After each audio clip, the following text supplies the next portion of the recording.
जय हिंद स्टूडेंट्स। कैसे हो आप सब। उम्मीद करता हूँ आप सभी अच्छे होंगे और अपने पढ़ाई को बेहतर से बेहतर बनाने का प्रयास कर रहे होंगे।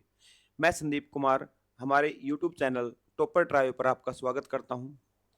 जैसा कि हमने the complete batch of mathematics शुरू किया हुआ है जो यूट्यूब पर फ्री ऑफ कॉस्ट रहने वाला है सभी के लिए, और यहाँ पर हर एक कॉन्सेप्ट आपको बहुत अच्छे से करवाया जा रहा है। आपने वीडियोस देखी होंगी और बहुत ही अच्छे से हमने जो चैप्टर शुरू किया है लाइन और एंगल्स, उसमें आगे बढ़ते हैं। जो चैप्टर हमने शुरू किया था, जो पिछली वीडियो में आपने देखा होगा कि लाइन लाइन के बारे में हमने सब कुछ जो है अच्छे तरीके से हर कॉन्सेप्ट वाइज पढ़ लिया था। आज हम पढ़ने वाले हैं एंगल्स के बारे में। एंगल्स क्या होता है, एंगल्स के टाइप क्या है, किस किस तरह के एंगल्स होते हैं, क्या फॉर्मेशन होती है, पैरेलल लाइंस के साथ एंगल क्या बनते हैं, तो क्या क्या प्रॉपर्टीज उसमें यूज होती है, वो आज हम पढ़ने वाले हैं। सबसे पहले अगर आप हमारे चैनल पर नए हैं तो चैनल को सब्सक्राइब कर दीजिए, वीडियो को लाइक कर दीजिए और अपने दोस्तों के साथ शेयर कीजिए, ताकि जो बच्चे अभी तक हमारे साथ जुड़ नहीं पाए हैं वो सभी हमारे साथ जुड़ सकें और जो ये फ्री बैच है हमारा उसके साथ जो है अपने तैयारी को आगे बढ़ा सकें। चलिए आज की क्लास की शुरुआत करते हैं। आज हम पढ़ने वाले हैं एंगल्स के बारे में। ठीक है, एंगल्स के बारे में पढ़ने वाले हैं। तो एंगल होता क्या है, क्या जानते हो आप एंगल के बारे में। देखिए, अगर मैं सिंपल सी बात करूं कि मान लीजिए आप कहीं जा रहे हैं और दो रास्ते अगर आ जाएं आपके, तो उनके बीच में जो शेप बनती है वही आपके एंगल होता है। ठीक है, जैसे क्या है, देखिए आप मान लीजिए जा रहे हैं, एक रास्ता आपका ये है, ठीक है, दूसरा रास्ता आपका ये हो गया। ठीक है, तो ये जो शेप बनेगी ये जो है आपका क्या होगा, इसी को बोलते हैं हम एंगल। इसी को क्या बोलते हैं, एंगल बोलते हैं। या फिर मैं ये कहूं कि दो रे होती हैं जो सेम वर्टेक्स, कॉमन वर्टेक्स होता है उनका, और जो शेप बनाते हैं वही क्या होता है, आपका एंगल होता है। आपकी ये एक रे, ये तो ये हो गई रे वन, और ये हो गई आपकी रे टू, और ये जो है आपका, ये जो है ये क्या होगा, आपका कॉमन वर्टेक्स होगा। ठीक है, ये क्या होगा, आपका कॉमन वर्टेक्स होगा। तो ये जो दो रो हैं, ये जो शेप बनाएगी इसी को क्या बोलते हैं, एंगल बोलते हैं। और इसको किस से लिखते हैं हम, थीटा से लिखते हैं। किस से लिखते हैं, थीटा से। सभी को पता होगा ये तो, थीटा क्या होता है। थीटा जो है वो हमारा एंगल मापने का एक तरीका होता है। चलिए, अब जो ये एंगल है बच्चों, देखो एंगल कहां से कहां घूम सकता है वो देखिएगा। या फिर क्या है, एक शेप ले लेते हैं हम, एक रे ले लेते हैं। ठीक है, ये हमारी रे हो गई। ठीक है, अब देखिए अगर मैं इसको थोड़ा सा सेलेक्ट करके डार्क कर दूं ताकि सभी बच्चों को अच्छे से दिखाई दे जाए, तो ये हमारी रो है। ठीक है, चलिए एक रो और लेता हूं मैं। ठीक है, यहीं से स्टार्ट करेंगे। देखिए ये हमारी रो है। देखिए ये रो जो है वो कहाँ से कहाँ घूमेगी, देखो यहीं पे है। अब ये यहाँ से कहाँ कहाँ घूम सकती है, ये जो रो है, जो रे है अपनी, कहाँ से कहाँ घूम सकती है, ये कंप्लीट इस जो पहली रे है उसका पूरा चक्कर लगा सकती है। देखिए, है ना। तो एंगल जो है वो इनमें से कोई भी बन सकता है।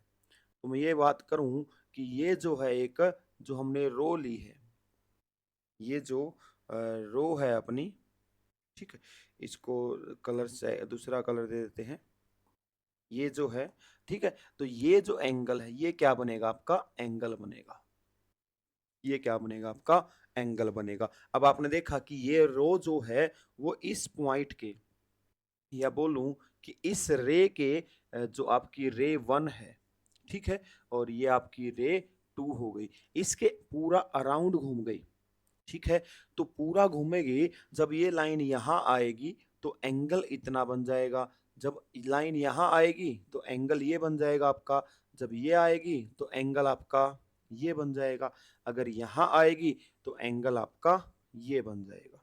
ठीक है, तो इसी के आधार पर कि ये लाइन जो दूसरी रे है, एक रे को तो हम फिक्स रखेंगे और दूसरी रो को हम घुमाएंगे, तब जो घुमाएंगे तो एंगल अलग अलग आते रहेंगे, और उसी जो उसी के अनुसार हमारे टाइप ऑफ एंगल बनते हैं। देखिए टाइप ऑफ एंगल, सबसे पहला है एक्यूट एंगल।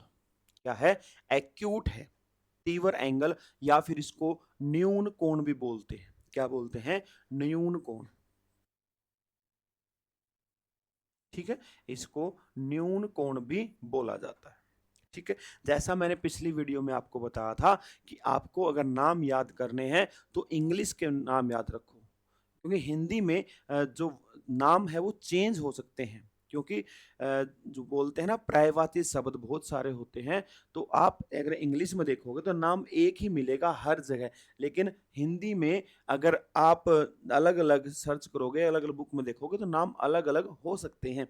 तो एक्यूट एंगल क्या होता है वो देखिए। क्या सोचते हैं आप एक्यूट एंगल के बारे में?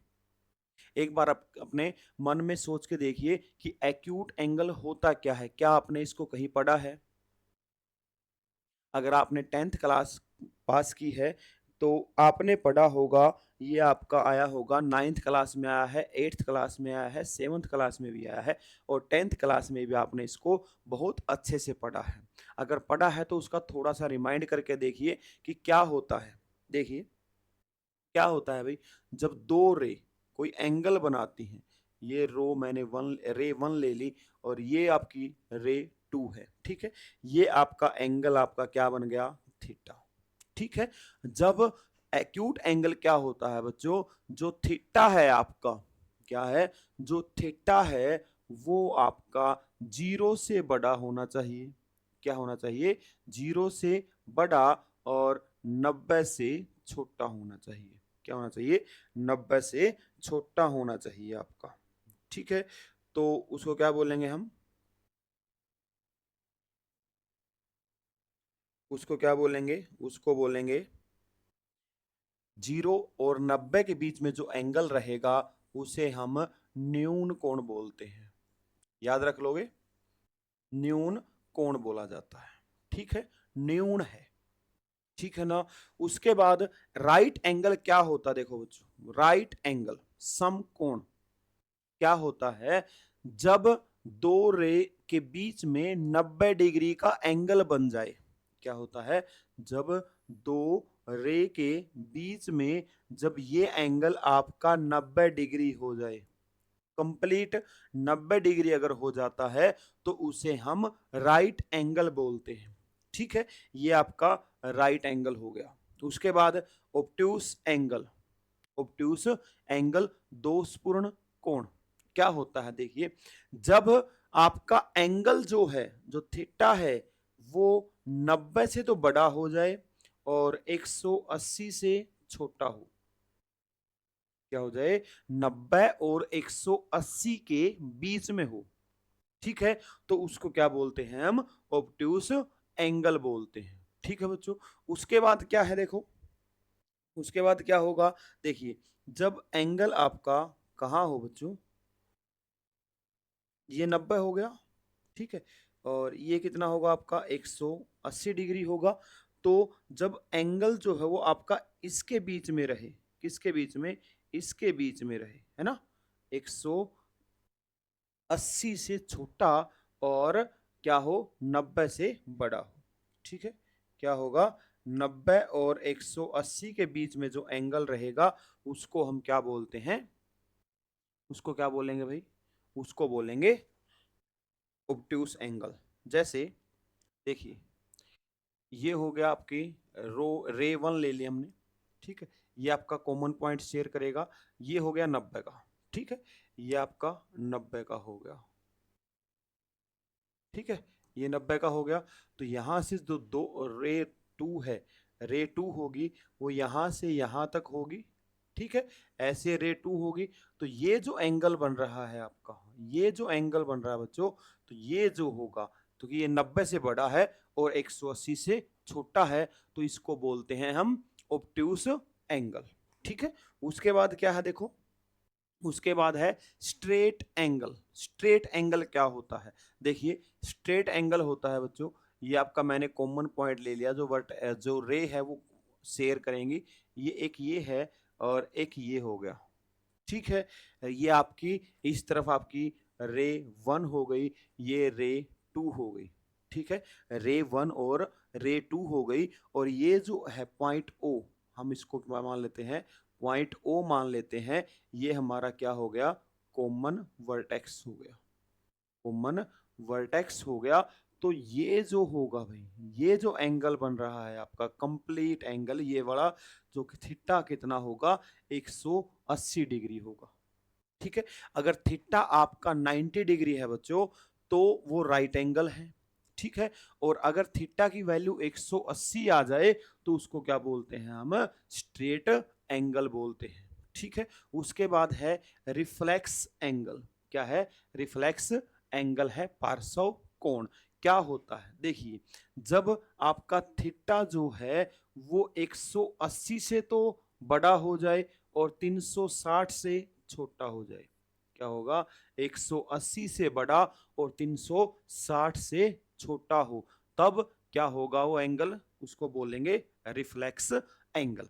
उसके बाद है फुल एंगल या फिर कंप्लीट एंगल। देखिए, जब रो, ये वाली रो है, वो दूसरी रो यहां से स्टार्ट हो गई, कंप्लीट इसी पर पॉइंट पर वापस आ जाए, क्या होगा, कंप्लीट घूम करके इसी पर अगर आ जाए वापस। ठीक है, अगर इसी पर वापस अगर आ जाती है, मतलब इसने पूरा ये कंप्लीट चक्कर फॉलो कर लिया, पूरा कर लिया, तो थीटा की वैल्यू कितनी हो जाती है बच्चों, 360। जब थीटा की वैल्यू 360 डिग्री है तो उसे हम क्या बोलते हैं, कंप्लीट एंगल बोलते हैं। ठीक है, तो टाइप ऑफ एंगल कौन कौन से हो गए हमारे, सबसे पहले है एक्यूट एंगल।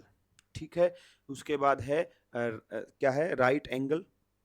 उसके बाद ऑब्ट्यूस एंगल, उसके बाद स्ट्रेट लाइन एंगल, उसके बाद रिफ्लेक्स एंगल, और उसके बाद कंप्लीट एंगल। इसके बाद आप एक एंगल और लिख दिए लीजिए, वो क्या है, जीरो एंगल। क्या है, जीरो एंगल है। जीरो एंगल क्या होता है, जब थीटा की वैल्यू 0 डिग्री हो, जब दोनों रो एक दूसरे के बिल्कुल ऊपर आ जाएं। ठीक है, जब एक दूसरे के ऊपर दोनों रो आएंगी तो एंगल आपका 0 डिग्री का होगा। ठीक है, बगैर घूमे आनी चाहिए बच्चों, बगैर घूमे, अगर घूम गई वो पूरी तो वो फिर 360 डिग्री का हो जाएगा। अगर आप देखोगे तो यहाँ भी दोनों रो हैं वो एक दूसरे के ऊपर ही हैं, लेकिन एंगल कितना बन रहा है आपका, 360 डिग्री। लेकिन अगर जीरो एंगल है तो वो घूमने नहीं चाहिए, कंप्लीट घूमना नहीं चाहिए, एंगल कितना होगा, 0 डिग्री हो जाएगा। तो क्या होगा, एक बार इसको अच्छे समझ लेते हैं। क्या है, जब थीटा आपका क्या हो, 90 से छोटा और 0 से बड़ा हो, तो ये बनता है आपका एक्यूट एंगल। ठीक है, एक्यूट एंगल है। उसके बाद अगर थीटा की वैल्यू 90 डिग्री हो जाती है तो इसको क्या बोलते हैं, हम इसको बोलते हैं राइट एंगल। क्या बोला जाता है बच्चों, राइट एंगल बोला जाता है। अगर थीटा जो है आपका 90 से बड़ा और 180 से अगर छोटा हो तो इसको बोलते हैं ऑब्ट्यूस एंगल, ऑब्ट्यूस एंगल बोलते हैं। उसके बाद क्या होता है, अगर थीटा आपका 180 डिग्री के इक्वल आ जाए उसको बोलते हैं straight line angle, straight angle या फिर स्ट्रेट लाइन एंगल भी बोल दिया जाता है। ठीक है, इतना अच्छे से समझ में आ रहा होगा। ठीक है, बिल्कुल बेसिक से कॉन्सेप्ट वाइज आपको करवाया जा रहा है।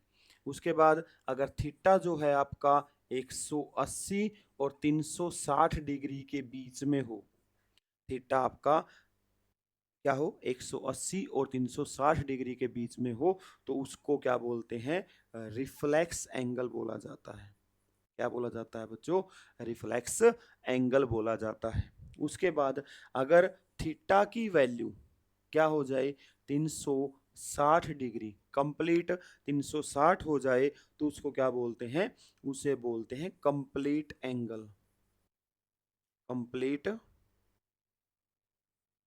कंप्लीट एंगल बोला जाता है। ठीक है, उसके बाद अगर थीटा की वैल्यू 0 डिग्री है तो उसको अलग से नाम दे दिया जीरो एंगल। क्या दे दिया बच्चों, जीरो एंगल दे दिया। ठीक है, इतना पढ़ लोगे, इतना कर लोगे। चलिए आगे बढ़ते हैं। आगे क्या है हमारा, कंप्लीमेंट्री एंड सप्लीमेंट्री एंगल्स क्या होते हैं? कौन कौन से कैसे एंगल हैं कंप्लीमेंट्री? और भी टाइप के होते हैं। अभी हमने जैसे एक्यूट कर लिया, ठीक है, राइट कर लिया, उसके बाद ऑब्ट्यूस कर लिया, उसके बाद रिफ्लेक्स कर लिया, कंप्लीट एंगल कर लिया। ये तो हो गए जो एंगल है, वो रे है, वो घूमती है, उस हिसाब से एंगल के टाइप हो गए। अब कुछ और टाइप्स भी हैं एंगल के, आइए उसको पढ़ लेते हैं कौन कौन से टाइप हैं, ताकि हमारा जो क्वेश्चंस करने से पहले का जो कॉन्सेप्ट है वो हमारा क्लियर हो सके। ठीक है, सबसे पहले है कॉम्प्लीमेंट्री एंगल्स। क्या होते हैं कॉम्प्लीमेंट्री एंगल्स? वो देखिए, सबसे पहले देखिए, जब कोई दो एंगल है, एक और एंगल दो, कोई दो एंगल है, एंगल एक और एंगल दो, जब इन दोनों का सम 90 डिग्री के इक्वल आ जाए, एक और दो का जो सम है वो 90 डिग्री आ जाए, तो उसको बोलते हैं, क्या बोलते हैं? पूरक कोण। क्या बोलते हैं? पूरक कोण बोलते हैं, या फिर बोलें कि कॉम्प्लीमेंट्री। ठीक है, क्या बोलते हैं? कॉम्प्लीमेंट्री, कॉम्प्लीमेंट्री एंगल्स बोला जाता है। ठीक है, जैसे देखिए, अगर आपका एक एंगल ये है, ठीक है, और एक एंगल अगर आपका मान लीजिए ये एंगल एक है, ठीक है, और एक ये है और एक ये है, ये एंगल दो है, तो क्या होगा? एंगल एक प्लस एंगल दो, इन दोनों का जोड़ इसका, ठीक है, और इसका जो जोड़ है वो दोनों 90 डिग्री आना चाहिए। ठीक है, 90 डिग्री आना चाहिए, तो इसको बोलेंगे कॉम्प्लीमेंट्री एंगल। उसके बाद है संपूरक कोण। संपूरक कोण क्या होता है? सप्लीमेंट्री एंगल्स, जब एंगल, कोई दो एंगल्स का सम अगर 180 डिग्री हो जाए, क्या है? जब दो एंगल्स का सम अगर 180 डिग्री हो गया, तो उसको क्या बोलते हैं हम? सप्लीमेंट्री एंगल्स बोला जाता है। ठीक है, कोई भी दो एंगल हो सकते हैं, ठीक, जैसे एक एंगल आपका ये हो गया, ठीक है, और एक एंगल मान लीजिए ये है आपका, ठीक है, एंगल एक और एंगल दो, दोनों का सम आपका 180 डिग्री होना चाहिए। ऐसे एंगल्स को सप्लीमेंट्री एंगल्स बोला जाता है। ठीक है, कर लोगे इतना? चलिए आगे बढ़ते हैं। अगला क्या है? Adjacent angle and vertically opposite angles.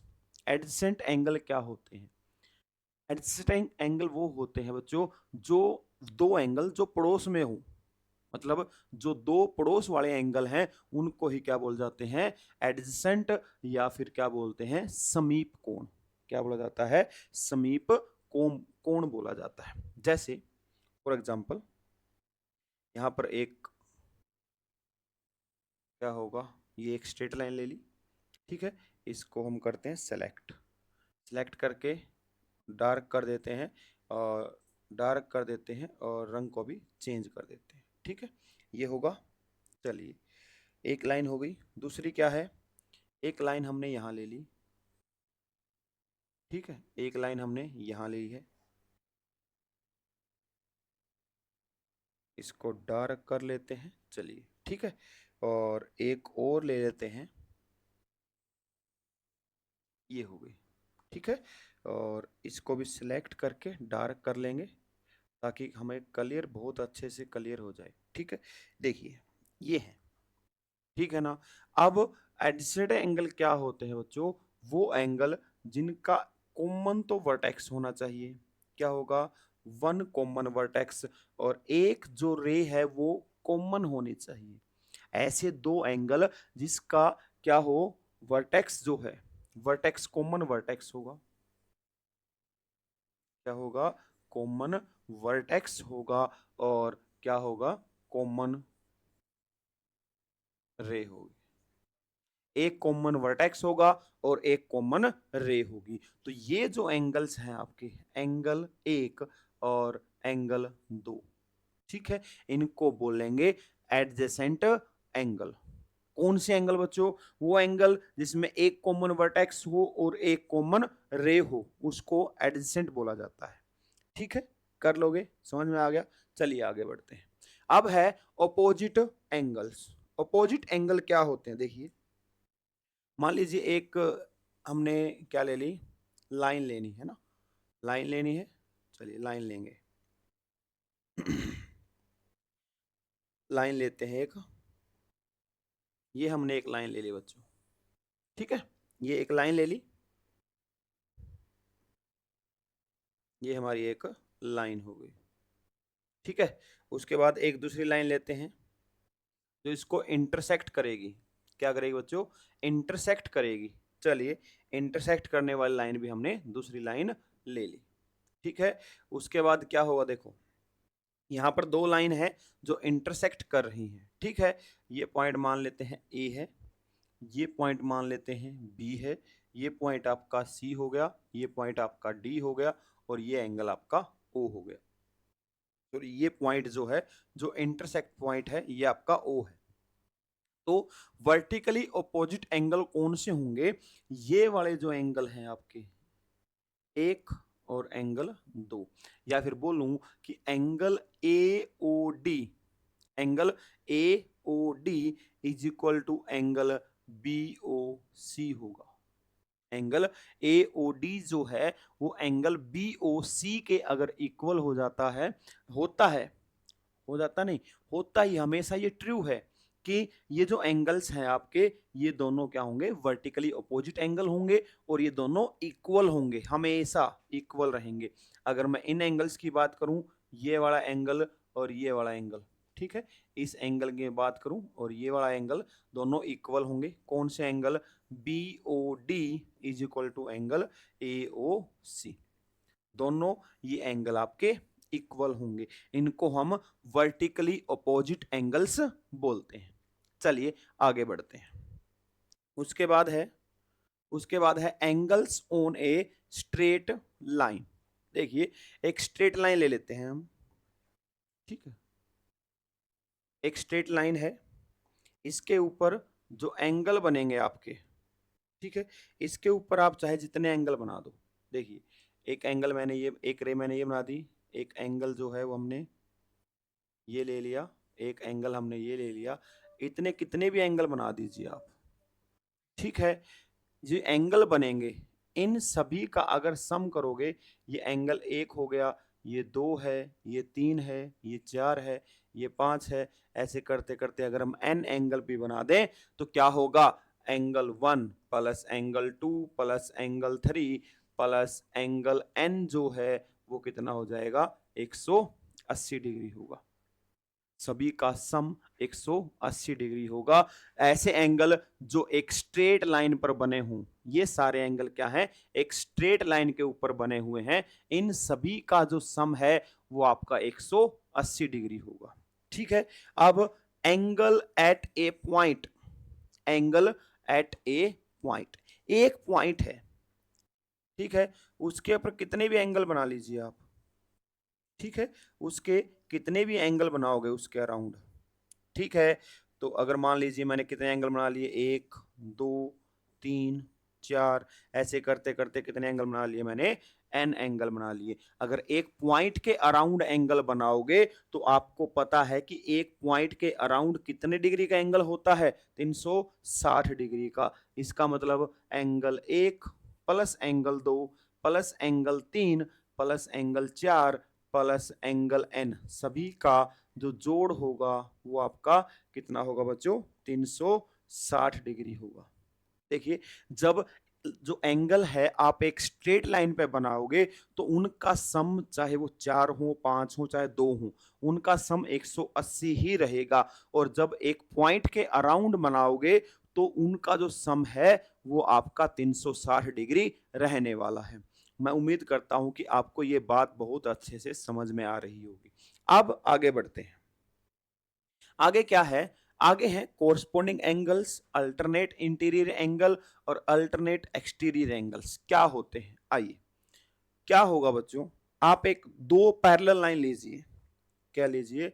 दो पैरेलल लाइंस लीजिए। चलो, मैं ले लेता हूं एक पैरेलल लाइन हमारी ये हो गई, ठीक है, ये एक लाइन हो गई, और एक लाइन और ले लेते हैं, एक लाइन हमारी ये हो गई, ठीक है, दो लाइन हो गई, दो लाइन है, और दो लाइन है हमारी, ठीक है, ये दो लाइन है, दो पैरेलल लाइन है, ये हमारी लाइन मान लेते हैं एम है, ये लाइन क्या है हमारी, ये हमारी लाइन एम है, और ये लाइन हमारी एन है। दो लाइन हमने ले ली हैं जो दोनों पैरेलल हैं, बहुत ही इंपॉर्टेंट है, बहुत ही इंपॉर्टेंट। यहां से क्वेश्चन आपका हर पेपर में, हर एग्जाम में, किसी भी एग्जाम में चले जाइए आप, किसी भी गवर्नमेंट एग्जाम के अंदर चले जाइए, चाहे वो एसएससी का है, बैंकिंग का है, सीजीएल का है, किसी भी एग्जाम के अंदर, चाहे सीईटी है या कोई स्टेट एग्जाम्स होते हैं जो जॉब से रिलेटेड होते हैं, गवर्नमेंट जॉब से कंपटीशन वाले, वहां पर यहाँ से क्वेश्चन बनता ही बनता है, तो इसको जरा ध्यान से पढ़ना क्या होगा। चलिए, ये जो लाइन है दोनों पैरेलल है, सबसे पहले मैं यही लिख देता हूं कि m और n जो है वो दोनों क्या इक्वल नहीं है, क्या है, दोनों पैरेलल है, ठीक है, दोनों पैरेलल है। चलो, पैरेलल है तो कहीं इंटरसेक्ट नहीं करेंगी। उसके बाद एक लाइन और लेंगे हम, ठीक है, यहां से ऐसे, ये क्या है, इस लाइन का नाम आप बता सकते हैं कि इस लाइन का नाम क्या होगा। हमने कल की वीडियो में, जो पिछली वीडियो थी हमारी, उसमें हमने देखा था कि इसका नाम क्या है, इस लाइन का नाम क्या होगा। कोई भी लाइन है जो दो पैरेलल लाइन को कट करती है, इंटरसेक्ट करती है, तो उसको हम ट्रांसवर्सल लाइन बोलते हैं, है ना, क्या बोलते हैं, ट्रांसवर्सल लाइन। तो ये हो गया ट्रांसवर्सल लाइन, क्या होगी बच्चों, ट्रांसवर्सल लाइन हो गई, ठीक है गुरुजी, ट्रांसवर्सल लाइन हो गई। तो अब देखो यहां पर जो एम के साथ भी चार एंगल बना रही है और एम के साथ भी चार एंगल बन रहे हैं, है ना, एंगल कौन कौन से, एंगल ये वाला एंगल, ठीक है, एक ये वाला एंगल है, एक आपका ये वाला एंगल है, एक आपका ये एंगल हो गया, और एक आपका ये एंगल हो गया, ठीक है, हो गया। उसके बाद ये वाला एंगल है, इसको नंबर एक दे देते हैं, एक नंबर, ये आपका दो नंबर, ये तीन नंबर, ये आपका चार नंबर हो, या फिर अगर इसको एज इट इज रखें, यहाँ नंबर तीन हो गया, यहाँ नंबर चार हो गया। उसके बाद क्या होगा, ये वाला एंगल, फिर ये वाला एंगल हो जाएगा, फिर ये वाला एंगल होगा, और एक एंगल ये हो गया, ये पाँच नंबर, ये छः नंबर, ये सात नंबर, और ये आठ नंबर। दो पैरेलल लाइन हमने ली है, एक ट्रांसवर्सल लाइन ही है, तो यहाँ पर एक से लेके आठ तक एंगल आपको जैसा दिखाई दे रहे हैं वैसे आपके बन गए, ठीक है। एक बार इसको नोट कीजिए क्या है।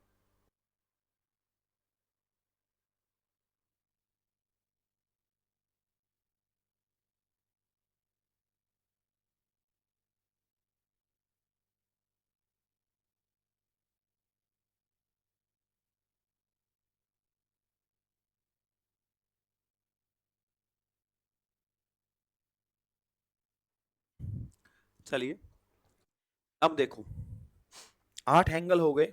सबसे पहले है कोरस्पोंडिंग एंगल्स। कोरस्पोंडिंग एंगल्स क्या होते हैं, देखिए यहां पर जो आपका एंगल एक है और एंगल पांच है, एंगल एक, एंगल पांच, देखो जो यहां पर ये जो स्ट्रेट लाइन है इसके सेम साइड और ऊपर की तरफ जो एंगल बने हुए हैं, एक और पांच, ये वाला एंगल देखिए, ये वाला एंगल और ये वाला एंगल होगा, ठीक है, एक और पांच जो हैं वो कोरस्पोंडिंग एंगल्स हैं। इसके अलावा दो और छः, एंगल दो और एंगल छः, ये आपके कोरस्पोंडिंग एंगल होंगे और इक्वल होंगे, इस बात का भी ध्यान रखना है। एंगल एक और पांच इक्वल होंगे, दो और छः इक्वल होंगे, ठीक है। इसके बाद यहां पर चार और आठ, एंगल चार और एंगल आठ भी इक्वल होंगे, ठीक है। इसके बाद तीन और सात, एंगल तीन और एंगल सात भी इक्वल होंगे, ठीक है बच्चों, कर लोगे। क्या होगा, देखिए कोरस्पोंडिंग एंगल क्या होंगे, 1 और 5, ये वाला एंगल और ये वाला एंगल इक्वल होगा, 2 और 6 इक्वल होगा, 4 और 8 इक्वल होगा, इसके बाद 3 और 7 इक्वल होंगे, इक्वल भी होंगे और इसको बोलते हैं कोरस्पोंडिंग एंगल्स। इतना समझ में आ गया। चलिए आगे बढ़ते हैं।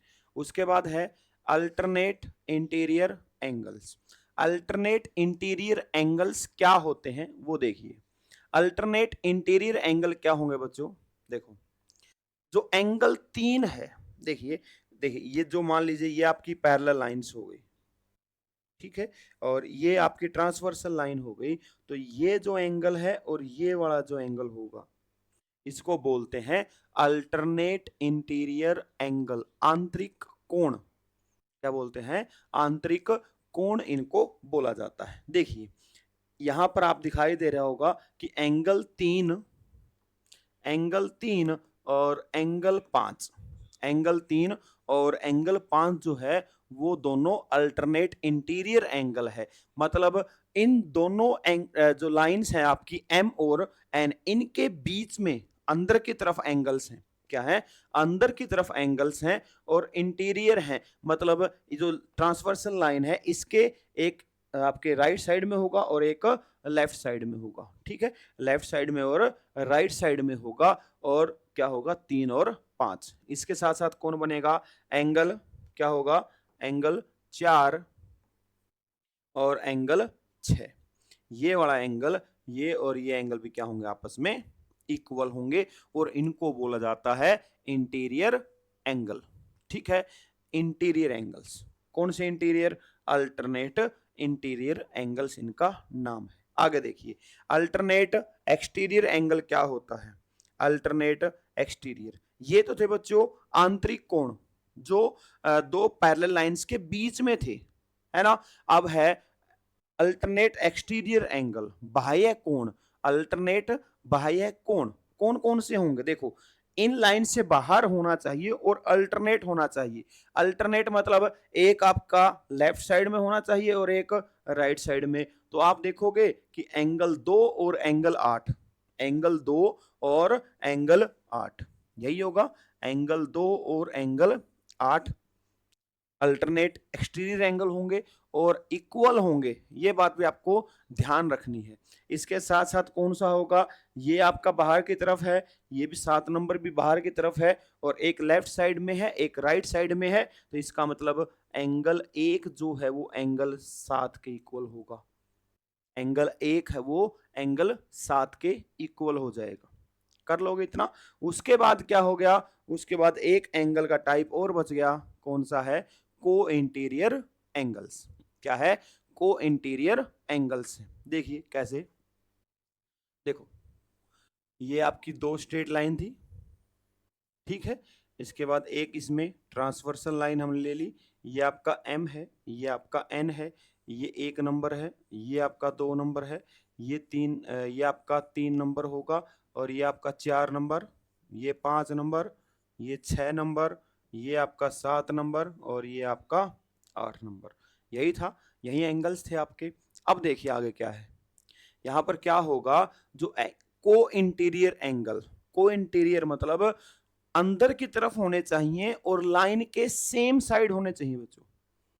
जो लाइन है, ये जो लाइन है ट्रांसवर्सल लाइन, ये वाली लाइन बहुत इंपॉर्टेंट है, ट्रांसवर्सल लाइन है, ठीक है, ट्रांसवर्सल लाइन है। और को इंटीरियर एंगल मतलब इस लाइन के एक साइड और अंदर की तरफ वाले कोण, ठीक है, जैसे एंगल 4 और एंगल 5, ठीक है, ये दोनों क्या होंगे, को इंटीरियर होंगे।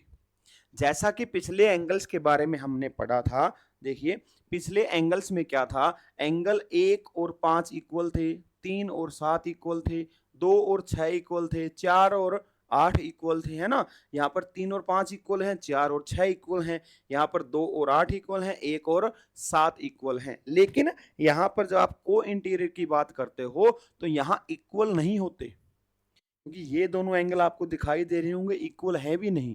तो क्या होगा, इन दोनों का जो सम है बच्चों, 180 डिग्री रहेगा। यही इंपॉर्टेंट बात है इसमें, यही इसलिए ये इंपॉर्टेंट है, यहीं से आपका क्वेश्चन बनता है।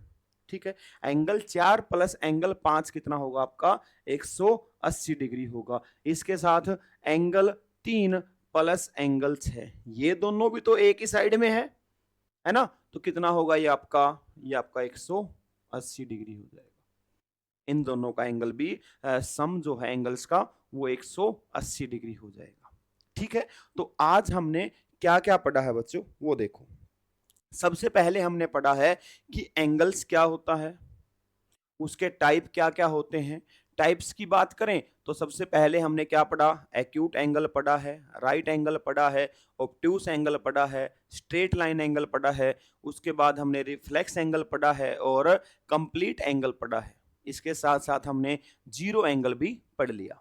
इसके बाद हमने कॉम्प्लीमेंट्री एंगल्स पढ़ लिया, सप्लीमेंट्री एंगल्स क्या होता है, एडजेसेंट एंगल्स क्या होते हैं, है ना, ये सारी चीजें हमने पढ़ ली है। इसके साथ वर्टिकली ऑपोजिट एंगल्स क्या होते हैं, ये बात हमने पढ़ ली है। इसके बाद हमने कौन सा पढ़ा?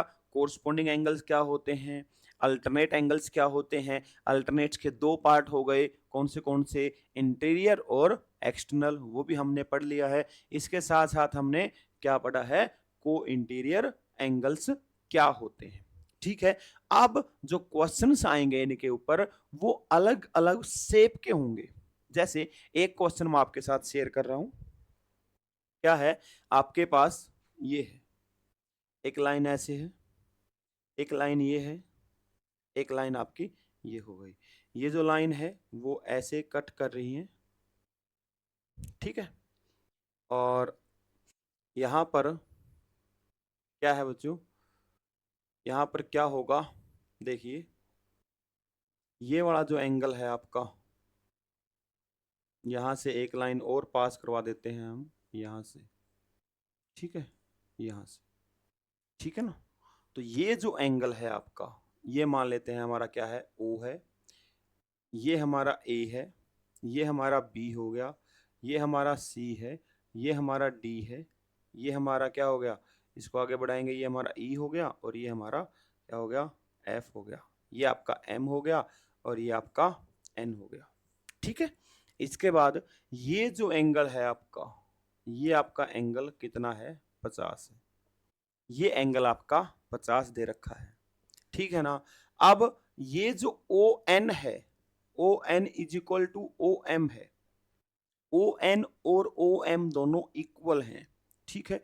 तो ये वाला एंगल बताओ कितने का होगा? ये वाला एंगल कितने का होगा? कौन सा एंगल पूछ रखा है आपसे? आपसे एंगल पूछ रखा है एन ओ एम। ये एंगल बताओ कितने का होगा? देखिए, ध्यान से देखिए, बहुत सिंपल लग रहा है फॉर्मूला। क्या होगा? देखो, ये 50 है। देखिए, ये जो लाइंस हैं आपस में पैरेलल हैं, ये लाइंस अगर आपस में पैरेलल हैं तो ये वाला एंगल और ये वाला एंगल जो होगा वो दोनों क्या होंगे? इक्वल होंगे, क्योंकि ये लाइन, दोनों लाइन पैरेलल है और ये आपकी ट्रांसवर्सल लाइन हो गई। और ट्रांसवर्सल लाइन में अल्टरनेट एंगल अभी अभी हमने पढ़ा है, तो इंटीरियर अल्टरनेट एंगल होगा। तो ये कितने का हो गया बच्चों? 50 का हो गया।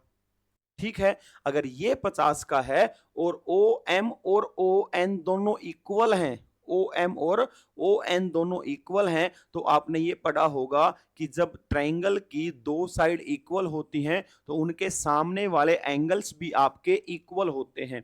तो इक्वल होते हैं तो बच्चों ये 50 का हो गया। ठीक है, ये 50 का, ये 50 का, ये आपकी एक ट्रायंगल बन गई। कौन सी ट्रायंगल बनी? O N O M N, ये एक बनेगी। तो यहां पे एंगल 50 हो गया, एंगल 50 हो गया, और प्लस इसको क्या लिख देते हैं हम? x लिख देते हैं। तीनों का सम कितना होगा? 180। तो x की वैल्यू कितनी हो जाएगी? 180 माइनस 100 कितना हो गया? कितना हो गया बच्चों? 80 डिग्री। जो x की जो वैल्यू होगी वो कितनी आ गई? 80 डिग्री आ गई। कितनी आ गई? 80 डिग्री। ठीक है, उम्मीद करता हूं आपको आज की क्लास में हमने जो पढ़ा है वो अच्छे से समझ में आ गया होगा। और क्वेश्चंस जो हैं, प्रैक्टिस वाले क्वेश्चंस हैं, वो हम अगली क्लास में पढ़ेंगे। आज के लिए इतना ही। Thank you. जय हिंद, जय भारत।